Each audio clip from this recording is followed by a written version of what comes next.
여러분은 설교가 무엇이라고 생각하십니까? 저는 설교를 준비하고 또 설교자로서 누구를 염두하고 설교를 준비해보고 해본 적은 한 번도 없습니다. 단지 설교를 준비하면서 제가 집중하고 있는 것은 성경을 기록했을 때 당시의 저자가 왜 기록했고 그 수천 년 전의 그 사건이 오늘날 우리에게 어떤 의미가 있는지 그것을 저는 굉장히 중요하게 여기고 있습니다. 여기까지가 저의 책임인 것 같습니다. 제가 잘 준비하고 성경에 나타난 그런 사건들을 여러분들에게 알아듣기 쉽게 잘 말하는 것, 여기까지가 설교자의 몫입니다. 설교 후의 문제는 제 책임이 아니라 성령님께서 하셔야 될 문제입니다. 다만 설교자로서 어떻게 해야 청중들이 알아들을 수 있게 쉽게 전달하고 또 본문에 나타난 여러 가지 문화와 지리와 상황들을 어떻게 해석할지를 저는 늘 고민하고 있습니다. 그러므로 설교는 설교자의 입에서 나올 때까지 설교자의 책임이고 설교자가 감당해야 될 몫입니다. 그리고 설교자가 입에서 나오는 그 설교는 그 순간부터 누구의 몫이 되냐면은 여러분들의 몫이 됩니다. 성령께서 여러분들의 마음을 움직이셔서 그 말씀이 살아있는 말씀이 되게 하셔서 여러분들로 하여금 삶의 변화가 있게 하시고 험한 세상 속에서 용기를 내 살아갈 수 있도록 해주시는 것, 그것은 성령님이 하셔야 될 일이고 여러분들의 몫입니다. 그래서 여러분들이 혹시 설교를 듣다가 마음에 와 닿는 말씀이 있다고 한다면, 또 찔리는 말씀이 있다고 한다면 그것은 제가 하는 말이 아니라 하나님께서 하시는 일이다라는 것을 믿어야 됩니다. 그런데 이런 과정을 설교자와 자신의 관계 속에서 꼭 필요한 것만 선택해서 받아들이게 된다면 여러분 그 설교를 통해서 얻을 수 있는 유익을 여러분들이 다 걷어차버리는 것과 마찬가지라는 이야기입니다. 오늘 이 설교에 대한 이야기를 여러분들께 먼저 시작하고 이렇게 말씀드리고 오늘 설교가 시작되는 이유는 무엇이냐면은 본문의 말씀이 오늘 이런 이야기와 아주 유사하기 때문에 그렇습니다. 예수님께서 제자들을 둘씩 짝지어서 촌으로 보내셨습니다. 보내실 때 그냥 보낸 것이 아니라 귀신을 쫓아낼 수 있는 권능을 주셨습니다. 제자들은 예수께서 주신 권능을 가지고 귀신을 쫓아냈고 또한 병자를 고쳤고 또 회개를 선포했습니다. 이 일을 통해 복음이 많이 전파되었는데 이 상황을 본 청중들의 반응이 오늘 나옵니다. 그 반응 중에서 오늘 헤롯이라고 하는 사람의 반응이 나오는데 이 헤롯의 반응을 통해서 우리가 이 말씀을 들을 때에 과연 어떻게 반응하고 어떻게 받아들여야 되는가를 여러분들과 한번 생각해 보려고 합니다. 오늘 헤롯의 반응 여러분들께 한번 적용을 한번 해보시고 나는 말씀을 대할 때 어떻게 받아들이고 있는가를 여러분 자신들에게 질문해 보시기를 바랍니다. 14절 말씀 보시죠. 이에 예수의 이름이 드러난지라 헤롯 왕이 듣고 이르되 이는 세례 요한이 죽은 자 가운데서 살아났도다. 그러므로 이런 능력이 그 속에서 일어나느니라 하고 라고 말합니다. 헤롯 왕이 들었다라고 말을 하고 있죠. 여러분 성경 우리 특별히 복음서 사도행전을 읽을 때 헤롯이 굉장히 많이 등장을 하는데 이 헤롯에 대해서 여러분들이 조금 알 필요가 있습니다. 본문에 나오는 헤롯은 누구냐면은 갈릴리 지역과 베레아 지역을 다스리는 분봉왕 헤롯 안디바입니다. 여러분 제가 예전에 나눠주었던 그 지도 하나 기억나시죠? 그 지도를 보시면은 쓰신 분은 여기 화면 보시면 나옵니다. 저 하늘색 지역으로 된 곳이 헤롯 안디바가 다스리는 그런 지역입니다. 여러분 헤롯에 대해서 제가 여러분들께 조금 설명을 드릴 텐데 잘 기억하시고 또 기억이 안 되시면 여러분 적어 놓으시면 좋을 것 같습니다. 예수의 탄생 기사에 나오는 헤롯을 헤롯 가문의 대헤롯이라고 얘기하면 대헤롯이라고 이야기를 합니다. 이 대헤롯에게는 몇 명의 아내가 있었냐면 5명의 아내가 있었습니다. 그 중에 네 번째 아내의 이름이 무엇이냐면 사마리아 출신 말타게입니다. 말타게. 이름 외우기 쉽죠? 말타게, 말이나 타게, 말타게입니다. 이 말타게에는 2명의 아들이 있었는데 그 첫 번째 아들이 이름이 무엇이냐면은 마태복음 2장 22절에 나오는 헤롯 아켈라오라는 사람입니다. 예수님이 태어났을 때 3세 이하의 아이를 다 죽여라 라고 명령을 한 사람은 대헤롯입니다. 이 대헤롯의 명령에 의해서 예수님께서 그의 가족과 함께 애굽으로 피난을 갑니다. 애굽으로 피난을 간 후에 얼마간 지난 후에 천사가 요셉에게 나타나죠. 그러면서 뭐라고 이야기를 하냐면은 헤롯이 죽었으니 다시 돌아가라라고 말을 합니다. 그래서 요셉과 마리아 예수님은 헤롯이 죽었다라고 하는 소식을 듣고 이스라엘로 돌아갑니다. 이스라엘로 돌아가는 과정 가운데 이 헤롯이 죽고 그 땅을 누가 다스리게 되었냐면은 이 헤롯의 네 번째 부인 말타게의 첫 번째 아들 아켈라오가 다스리게 됩니다. 아켈라오가 다스리는 지역이 어디냐면 저 보라색 밑에 유대라고 하는 지역이 있습니다. 그 유대라고 하는 지역에 어디가 포함되어 있냐면 베들레헴이 포함되어 있고 예루살렘이 포함되어 있습니다. 그렇기 때문에 대헤롯이 다 알 수 있었고 아켈라오가 그 지역을 다스리게 되었던 것이죠. 이 아켈라오가 그 지역을 다스리게 되었는데 그 피난길에서 이스라엘로 올라가는 도중에 천사가 꿈에 요셉에게 또 나타나서 아켈라오가 그 땅을 다스리게 되었다라고 하는 말을 듣고 성경에 보면 뭐라고 나와 있냐면은 마태복음 2장 22절에 아켈라오가 등장한 것을 두려워하여 베들레헴으로 가지 않고 나사렛으로 갔다라고 말을 하고, 나사렛으로 간 것은 구약 성경을 응하기 위함이다라고 말을 합니다. 그래서 예수님을 뭐라고 부릅니까? 나사렛 예수라고 그렇게 부르게 된 겁니다. 이렇게 아켈라오가 그 유다 지역을 다스리고 있다가 2년을 다스립니다. 2년을 다스리다가 어떤 일이 일어나냐면은 죽어버리고 나니까 로마 정부에서 그 아켈라오가 다스리는 지역에 새로운 분봉왕을 보내게 되죠. 그 사람이 누구냐면 여러분들이 잘 알고 있는 본디오 빌라도입니다. 그렇게 해서 예수님께서 본디오 빌라도에게 재판을 받는 일이 생긴 겁니다. 그래서 이 대헤롯의 네 번째 안에 있던 말타게의 첫 번째 아들이 누구였다고요? 헤롯 아켈라오라는 사람이고, 두 번째 아들이 누구냐면 오늘 본문에 등장하는 헤롯 안디바입니다. 헤롯 안디바. 이 헤롯 안디바는 예수님의 순환기사와 성경에서 제일 많이 등장하는 그런 헤롯입니다. 헤롯 안디바가 어디를 통치했느냐, 저기 보니까 저 밑에 보니까 갈릴리 저 요단강 동편에 지금 위치해 있지 않습니까? 그 지역을 베레아라고 하는 지역을 통치하고 있습니다. 그러니까 이 헤롯 안디바는 나사렛을 포함하고 있는 갈릴리 지역, 갈릴리 서편 지역을 그렇게 통치하고 있었고, 또 세례 요한이 주로 활동하고 있었던 요단 동편을 그렇게 많이 다스리고 있었습니다. 그러니까 세례 요한이 주로 그때 말씀을 선포했던 요단 동편 지역의 상황을 그는 잘 알 수 있었고, 또 하나 예수님께서 둘씩 짝지어서 보낸 곳이 이쪽 나사렛 지역 아닙니까? 나사렛 지역이니까 모두 다 헤롯 안디바가 통치하는 그런 지역이었다는 것을 우리는 알게 됩니다. 그래서 이 헤롯 안디바의 그런 지역의 상황, 통치하는 상황이 예수님이 지금 활동하던 지역, 또 세례 요한이 활동하는 지역과 굉장히 유사성이 있고 연관성이 있다는 것을 우리는 알게 됩니다. 이런 말을 그래서 이렇게 됐는데, 헤롯이 어떤 일이 있었냐면은 헤롯 안디바가 자신이 목베어 죽게 된 세례 요한이 죽은 자 가운데서 살아났다라고 하는 생각을 어떻게 갖게 되었냐면, 예수님께서 복음을 전했던 제자들이 복음을 전했던 그 소식을 듣고 이 이야기가 죽은 자가 다시 살아난 것 아니냐, 이러한 생각을 갖게 되었다라고 성경은 말을 하고 있죠. 그 배경에 대한 이야기가 오늘 본문에 쭉 설명되고 있습니다. 세례 요한은 예수님보다 6개월 먼저 태어났지 않았습니까? 세례 요한은 나시린의 규례에 따라서 철저하게 금욕 생활을 했고 광야에서 메뚜기와 꿀을 먹으며 생활을 했습니다. 이제 지도 내려도 됩니다. 그리고 예수님의 공생애가 시작되면서 요단강 근처에서 이제 메시지를 전했습니다. 특히 세례 요한의 메시지는 어떤 메시지가 많았냐면은 예수님의 오심을 준비하는 메시지가 많았고 회개를 촉구하는 그런 메시지가 많았습니다. 회개를 촉구하는 그 세례 요한의 메시지는 그 당시 대중들에게 굉장히 인기를 끌었지만은 유대의 기득권층들에게는 그 별로 인기를 끌지 못하는 그런 메시지였습니다. 그런 메시지 가운데 오늘 한 가지 사건을 소개하고 있습니다. 17절, 18절을 보시죠.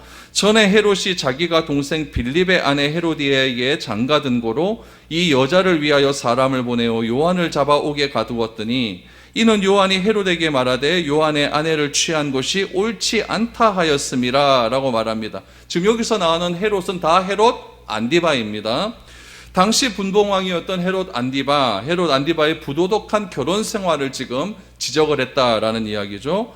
헤롯 안디바는 첫 번째 부인이 있었습니다. 근데 그 부인과 이혼을 하게 되죠. 그 부인과 이혼을 한 이유는 무엇이냐면은 아버지 대헤롯에게 5명의 아내가 있다고 말하지 않았습니까? 그 중에 이 헤롯 안디바는 4번째 부인에게서 난 사람이었고 5째 부인이 어디 출신이냐면 예루살렘 출신의 클레오파트라입니다. 여러분들이 아는 클레오파트라가 아닙니다. 예루살렘 출신의 클레오파트라. 그 클레오파트라에게 아들이 한 명 있었는데 그 아들이 빌립입니다. 헤롯 빌립. 그 빌립의 아내가 있었는데 그 아내 이름이 뭐냐면 헤로디아입니다. 헤로디아. 근데 헤롯 안디바가 동생 아내 제수 씨의 얼굴을 가만히 보니까 이쁘거든요.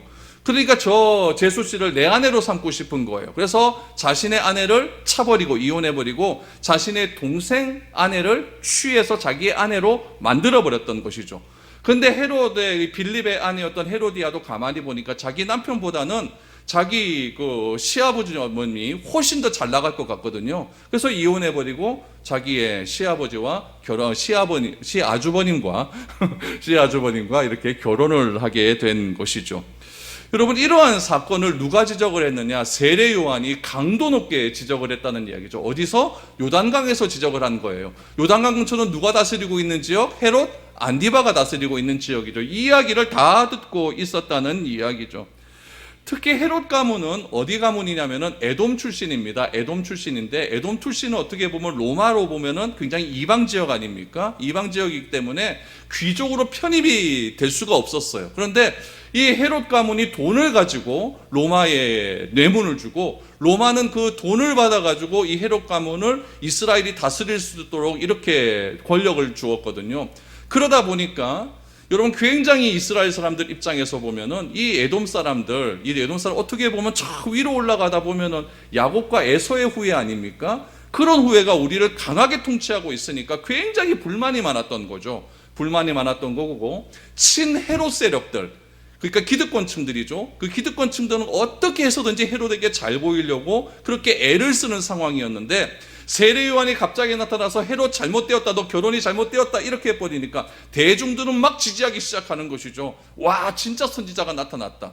헤롯을 따르는 사람들은 듣기가 싫은 거예요. 듣기가 싫은 거죠. 자기의 권력에 굉장히 위험 요소가 다가오니까 듣기가 싫은 그런 일들이 일어나게 되었죠. 그래서 헤롯 안디바가 너무너무 기분 나빠 버리니까 자기 권력을 유지하기 위해서 세례 요한을 옥에 잡아 가두어 버렸습니다. 유대 고대사를 한번 보니까 헤롯 안디바가 세례 요한을 가두었던 장소가 어디라고 기록이 되어 있냐면은 요르단에 있는 마케루스 요새라고 기록이 되어 있습니다. 마케루스 요새는 요즘도 요르단에 가면은 우리가 볼 수 있는 그런 지역입니다. 마케루스 요새의 지하 감옥에다가 가두어 버렸습니다. 헤롯은 세례 요한을 당장에나 죽이고 싶었습니다. 그러나 대중의 너무나 많은 지지를 받고 있으니까 그 여론을 무시를 못하는 거죠. 당장 세례 요한을 죽여버리는 자기는 편할 수도 있지만 이 민중의 민심이 또 동요가 되어버리니까 여론이 굉장히 어지러울 수 있으니까 세례 요한을 이러지도 못하고 저러지도 못하고 감옥에 가두어 놓는 그런 상황에 있었다라는 얘기죠. 그렇게 시간을 흘러가는데 헤롯 안디바의 생일날이 되었습니다. 21절부터 보시죠. 어떤 일이 있었는가? 만일 기회가 좋은 날이 왔으니 곧 헤롯이 자기 생일에 대신들과 천부장들과 갈릴리의 귀인들로 더불어 잔치할세 헤로디아의 딸이 친히 들어와 춤을 추어 헤롯과 그와 함께 앉는 자들을 기쁘게 한지라. 왕이 그 소녀에게 이르되 무엇이든지 내가 원하는 것을 내게 구하라 내가 주리라 하고 또 맹세하기를 무엇이든지 내가 내게 구하면 내 나라의 절반까지라도 주리라 하거늘 그가 나가서 그 어머니에게 말하되 내가 무엇을 구하리이까? 그 어머니가 이르되 세례 요한의 머리를 구하라 라고 사건이 설명됩니다. 헤로디아의 딸이 헤롯 안디바의 생일에 춤을 추었다라고 기록합니다. 헤로디아는 전 남편이 누구였죠? 빌립이었죠. 빌립 사이에서 딸이 하나 있었는데 그 딸 이름이 오늘 본문에는 나타나 있지 않습니다. 그러나 다른 유대인의 전승사에 보면 그 딸의 이름을 뭐라고 기록하고 있냐면 살로메라고 기록을 하고 있습니다. 살로메가 자기 아버지를 위해서 열심히 이쁘게 춤을 추니까 기분이 너무 좋죠. 그래서 헤롯 안디바가 자신의 딸에게 이야기합니다. 네가 뭐든지 원하는 대로 구하라. 내가 나라의 절반이라도 주리라. 이 남자의 허풍은 여러분 이때도 있었습니다.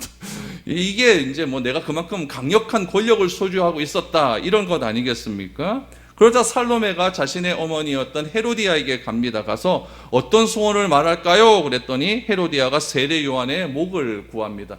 헤로디아도 굉장히 감정이 안 좋았죠. 세례 요한에게 자신이 이렇게 결혼한 것에 자신의 행동에 대해서 굉장히 비판을 하니까 헤로디아는 막 세례 요한 가면 진절머리가 나는 겁니다.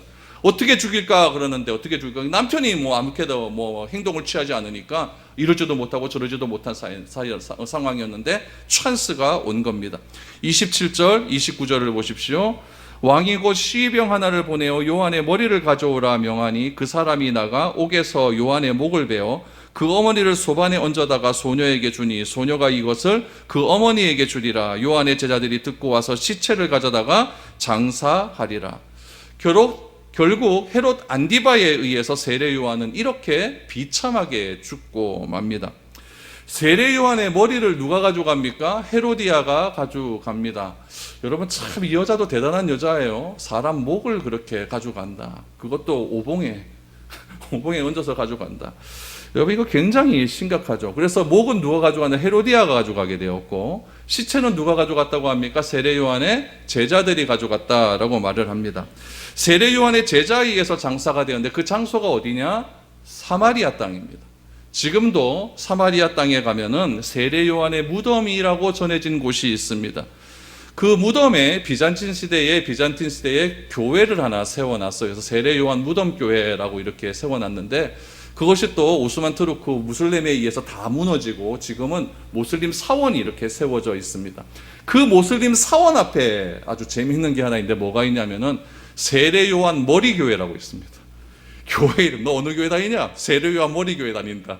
세례 요한 머리 교회가 있어요. 전승에 의하면 이곳에다가 세례 요한의 머리를 가져다가 묻어 놨다라고 이렇게 전승이 전해지고 그 전승대로 십자군 시대 때 거기에다가 교회를 세워놓고 세례 요한 머리 교회다라고 이렇게 이야기를 하고 지금도 그 터가 남아 있습니다. 아무튼 여러분 예수의 행적이 대중들 사이에 널리게 퍼졌습니다. 제자들에 의해서 퍼지고 예수님의 말씀 증거에서 퍼지게 되었죠. 그 퍼진 일로 인해서 그것을 받아들이는 청중의 반응이 어떠했는가? 헤롯 안디바와 그 헤롯의 아내였던 헤로디아도 이 소문을 다 들었다는 이야기죠. 그리고 그 예수님의 말씀이 누구의 말씀과 유사하다? 세례 요한이 했던 말씀과 너무나 유사했고 세례 요한에 의해서 선포된 그 하나님의 말씀이 자기의 관계 속에서 너무나 안 좋은 거예요. 그래서 그것을 받아들이지 않게 되었다라고 성경은 말을 하고 있습니다. 예수님에 대한 소문을 듣다가 누구를 떠올렸다? 세례 요한을 떠올렸다는 이야기죠. 오늘 보면 19절에서 20절 말씀을 한번 보시죠.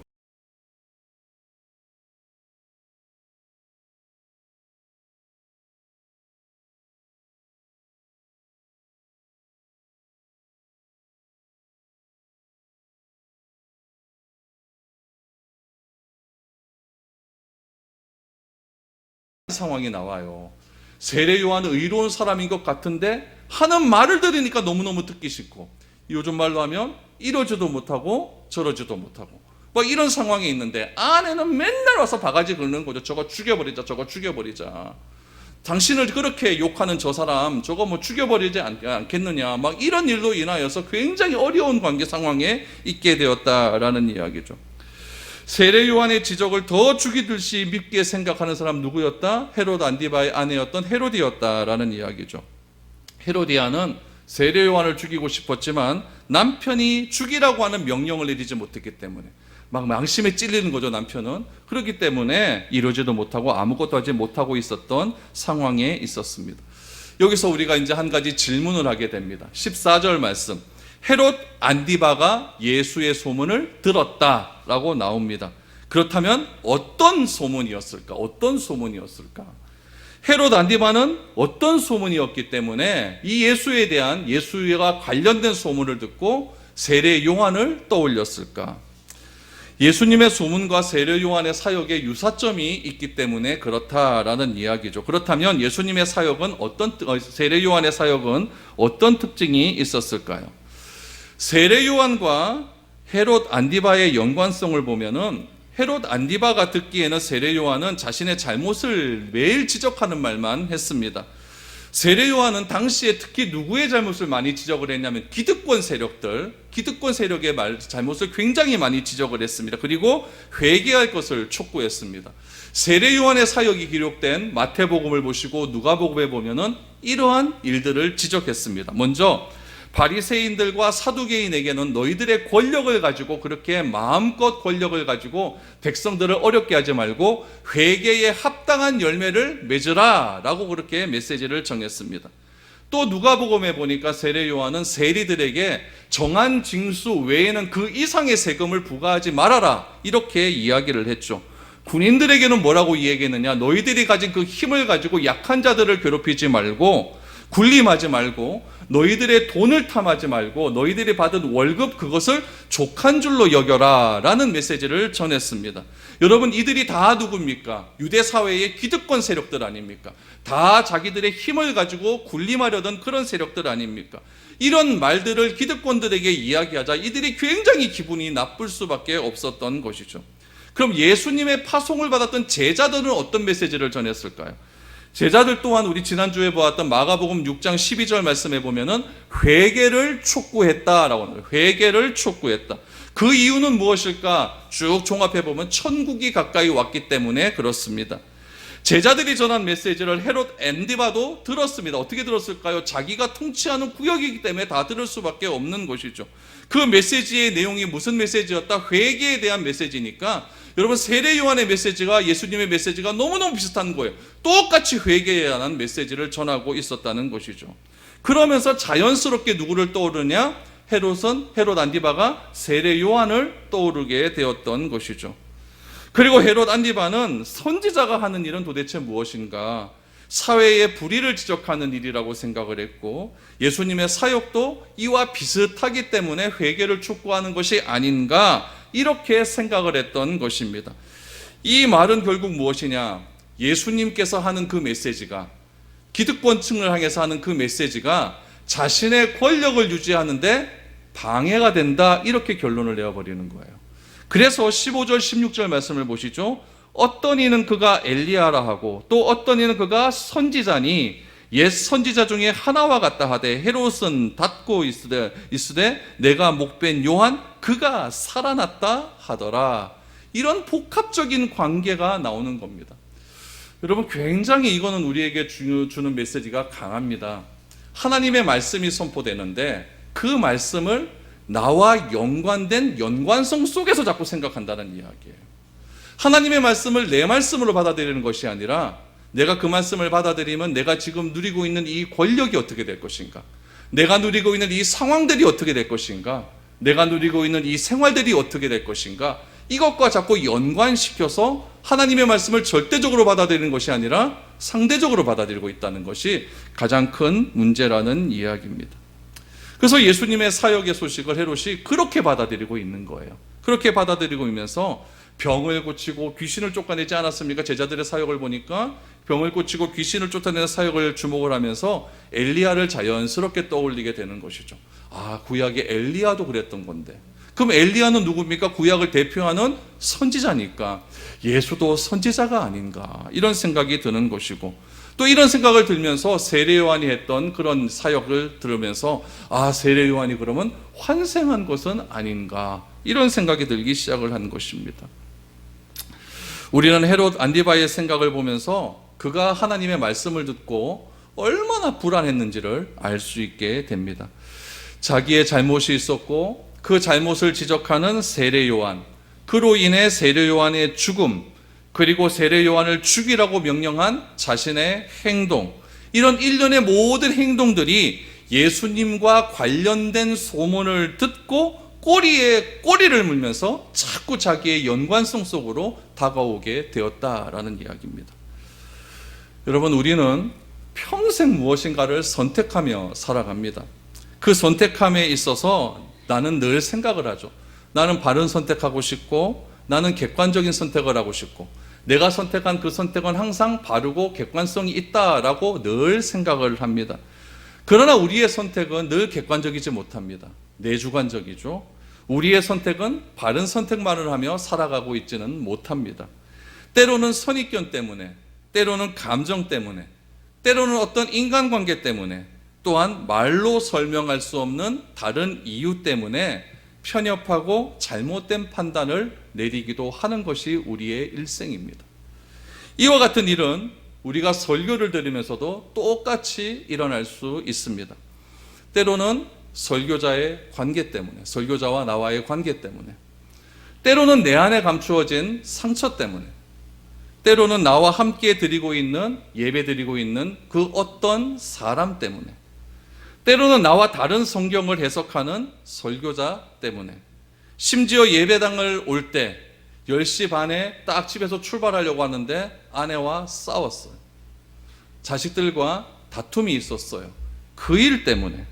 이런저런 이유로 설교는 청중들의 귀에서 맴돌 때도 있고 다르게 해석될 수도 있습니다. 그러나 우리가 기억해야 될 것은 그럼에도 불구하고 오늘 내 귀에 대해 들리는 설교가 내 인생, 내 미래를 좌우할 수 있는 그런 설교일 수도 있다라는 생각을 늘 해야 됩니다. 그 어떤 이유로도 나의 잘못된 판단을 여러분 정당화할 수는 없는 겁니다. 그래서 우리가 예수님은 진리가 우리를 자유케 한다라고 말씀하신 이유가 바로 여기에 있습니다. 예수님이 말씀하시는 모든 진리는 우리를 자유하게 할 수 있는 능력이 있습니다. 그래서 진리의 말씀을 우리가 들을 때에 어떤 태도로, 어떤 자세로 듣는가는 그런 의미에서 매우 중요합니다. 로마서 10장 17절 말씀에 보면 우리가 너무나도 잘 아는 말씀이 있습니다. 그러므로 믿음은 들음에서 나며 들음은 그리스도의 말씀으로 말미암느니라 라고 했습니다. 믿음은 들어야 생기는 것이고 그 내용은 그리스도의 말씀, 복음밖에 없다라고 분명히 성경은 우리에게 선언하고 있습니다. 이 말씀을 단순하게 본다면 복음을 들어야 믿음이 생긴다 이렇게 결론 지을 수 있습니다. 다른 것으로는 절대 믿음이 생기지 않습니다. 믿음은 우리가 마음대로 믿고 있는지 그렇지 않은지를 결정하고 있는 것이 아닙니다. 하나님께서 복음을 듣는 자의 마음에서 그 복음의 내용을 믿도록 성령으로 역사하셔야 내 마음속에 믿음이 발생할 수 있는 겁니다. 여기서 우리가 잊지 말아야 할 것은 내가 말씀을 듣는 태도입니다. 복음에는 여러분 신기한 능력이 있습니다. 복음을 업신여기는 자에게는 절대로 복음은 능력을 발휘하지 않습니다. 사도행전 8장 말씀에 보면은 재미있는 에피소드가 하나 등장을 합니다. 사도행전 8장 27절 28절을 보십시오. 일어나서 가보니 에디오피아 사람 곧 에디오피아 여왕 간다게의 모든 국고를 맡은 관리인 네시가 예배하러 예루살렘에 왔다가 돌아가는데 수레를 타고 선지자 이사야의 글을 읽더라 라고 말을 합니다. 여러분 이때가 언제냐? 광야입니다. 사마리아 광야예요. 굉장히 무덥습니다. 낮에는 무덥죠. 그 무더운 여름날 흔들리는 마차 안에서 율법책을 꺼내놓고 읽고 있는 간다게라고 하는 간다게 여왕 네시의 그 상황을 한번 보시기를 바랍니다. 여러분 차에 가면서 이렇게 성경 한번 읽어보셨습니까? 이거 어지러워서 읽지도 못합니다. 요즘 차는 여러분 에어컨이라도 있으니까 뭐라도 읽을 수라 있죠. 이 시대는 여러분 에어컨이 뭡니까? 뜨거운 여름에 뜨거운 태양빛은 쨍쨍 찌고 땀 뻘뻘 흘려가면서 읽는데 문제는 뭐냐? 이 사람이 읽는 그 이사야 53장의 내용을 도무지 알아듣지도 못한다는 얘기예요. 여러분 알아듣지도 못하는 책을 읽는 것만큼 고통스러운 게 없습니다. 뭘 알아들으면 재밌기라도 하죠. 도무지 무슨 내용인지 모르는 거예요. 땀을 뻘뻘 흘리면서 그 내용이 뭔지 이 네시는요 그렇게 애를 쓰고 있었어요. 여러분 그의 애절함과 간절함을 누가 보셨을까요? 하나님이 보시고 계셨습니다. 하나님이 보시고 그 당시에 빌립이 사마리아 땅에서 놀라운 부흥의 역사를 일으키고 있는데 하나님께서 빌립에게 나타나셔서 그 사마리아 교회를 떠나서 당장 광야로 가라라고 하는 명령을 내립니다. 빌립은 그 부흥하고 싶었던 그 교회에 있고 싶었겠죠. 그런데 그것을 하나님의 말씀으로 받아들이고 떠나 광야에 가서 이 네시를 만나게 됩니다. 그리고 이렇게 이야기가 나오죠. 34절 이하에 보면은 이렇게 나옵니다. 그 네시가 빌립에게 말하되 청컨대 내가 묻노니 선지자가 이 말한 것이 누구를 가리킴이냐? 자기를 가리킴이냐? 타인을 가리킴이냐? 빌립이 입을 열어 이 글에서 시작하여 예수를 가르쳐 복음을 전하니 길 가다가 물 있는 곳에 이르러 그 내시가 말하되 보라 물이 있으니 내가 세례를 받음에 무슨 꺼리낌이 있느냐라고 이야기를 합니다. 이 사람이 이 가르침이 누구를 가르침이냐? 예수님의 어린 양, 그거를 지금 이야기하고 있는 거죠. 선지자가 이 어린 양을 누구를 가르치고 있느냐? 빌립이 입을 열어 이야기합니다. 이것은 바로 예수 그리스도를 가리키고 있다. 거기에 이 내시가 굉장한 은혜를 받습니다. 지나가다 작은 물가에서 나 세례받고 싶다. 세례를 다오. 그래서 빌립에게 세례를 받고 이 사람은 에디오피아로 돌아가서 에디오피아 기독 전승사에 보면은 에디오피아 지역에 가장 먼저 복음을 전한 사람이다라고 증거하고 있습니다. 하나님은 빌립을 통해 그의 눈을 여시고 귀를 여시고 복음의 진리를 전할 수 있게 해 주셨다는 겁니다. 여러분, 예수님의 가르침과 사역에 대한 소문을 들으면서 어떤 울림을 들은 헤롯 안디바의 모습을 우리는 보게 됩니다. 헤롯 안디바는 세례 요한의 경고를 들었습니다. 그를 죽일지도 그의 경고를 따르지도 못했습니다. 그는 세례 요한의 설교를 듣고 회개할 기회는 분명히 주어졌습니다. 그러나 그의 우유부단한 성격 때문에, 또 그의 상황 때문에, 그의 관계 때문에, 또한 그가 쥐고 있는 권력 때문에 회개하지 못했습니다. 결국 그의 아내 헤로디아의 묘략으로 인해 세례 요한을 죽이고 말았습니다. 헤롯 안디바는 예수님의 사역과 메시지에 대한 소문을 듣고 세례 요한을 떠올렸다라고 하는 것은 하나님께서 또 한 번 이 헤롯 안디바에게 회개할 기회를 준 것입니다. 그러나 헤롯 안디바는 딱 거기까지였습니다. 마음에 뭔가 찔림이 있는 것, 그까지였습니다. 그 다음이 없었습니다. 그는 거기서 멈추고 자기의 삶을 이어가다가 결국 그는 그렇게 회개하지 않고 죽게 되었습니다. 오늘 말씀이 여러분들에게 어떤 울림이 있습니까?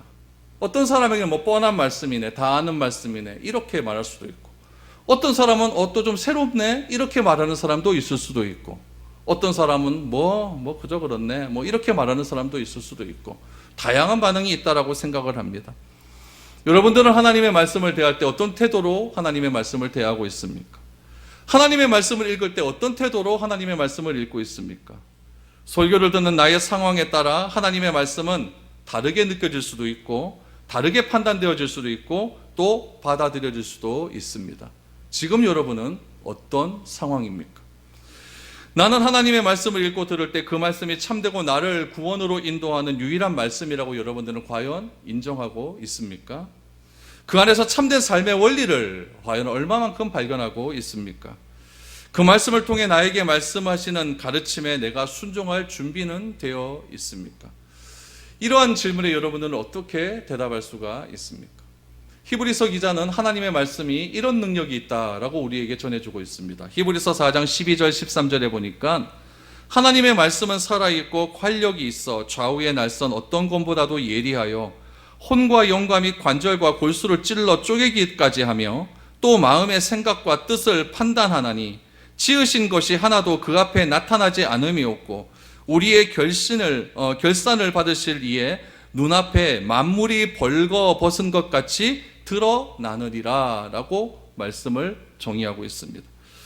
오늘 들은 하나님의 말씀이 여러분 삶에 활력이 될 수 있기를 바랍니다. 우리의 잘못된 마음과 생각과 뜻을 판단하는 말씀이 될 수 있기를 저는 소망합니다. 그래서 하나님의 말씀 앞에 우리가 날마다 벌거벗겨질 수 있기를 바랍니다. 그래서 우리의 삶을 되돌아보고 항상 하나님의 말씀을 신뢰하고 믿고 그 말씀대로 따라갈 수 있는 결단함들이 오늘 이 시간에도 동일하게 있어질 수 있기를 바랍니다. 헤롯 안디바는 하나님의 말씀을 듣고 아무것도 결단하지 못하고 선택하지도 못했습니다.